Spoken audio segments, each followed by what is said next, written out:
د کورنیو ترمنځ شخړو د حل دغه کلتوري مراسم د خوست ولایت مرکز اړوند د لکړو په سیمه کې د هغو دوو کورنیو ترمنځ ترسره شول چې له وروستیو 14 کلونو راهیسې بدي روانه وه.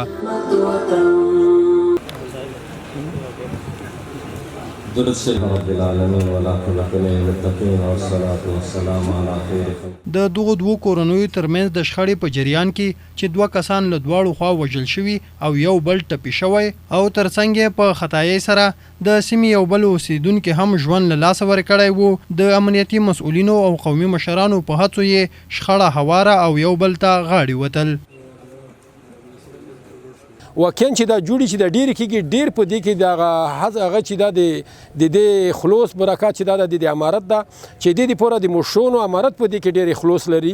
حال ځلې کې تاونونه کې د جوبنه د مقابل جانب ته پننوات مشون ورسیزون سیدا نه تړي چې زه وزیر صاحب یم، زه ولی صاحب یم، زه کمانډان صاحب یم، حتی هغه مقابل ته پننوتی کینی په نه خورو کې تکینی تاون په زون منی. نو دا ډېر برکات چې د امارت ده په دې کې. د شخړې دواړه جانبین وایي چې په وروستیو 14 کلونو کې ډیری ستونزې لیدلې او آن یو جانب بل ولایت ته کډه شوی هم وو. د بدیو د حل دغه روانه چاره ډیره غوره بولي او په نورو خلکو هم غږ کوي چې خپل منځي شخړې د صلح له لارې حل کړي.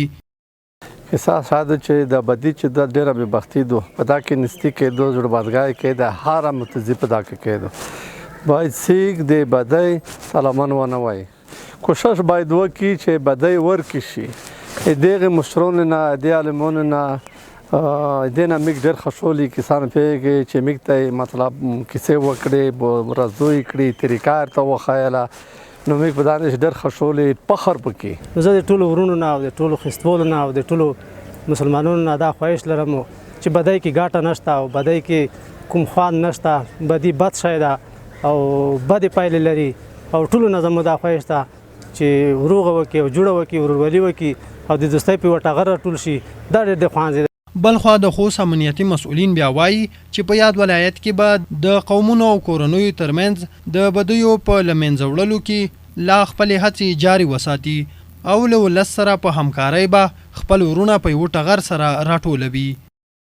نو دغه رقم پیښو خو موږ په مکمله توګه خلکو ته اطمینان ورکوو، ډاډ ورکوو، نه دا چې موږ صرف پخوانۍ دښمنۍ په دوستۍ بدلوو.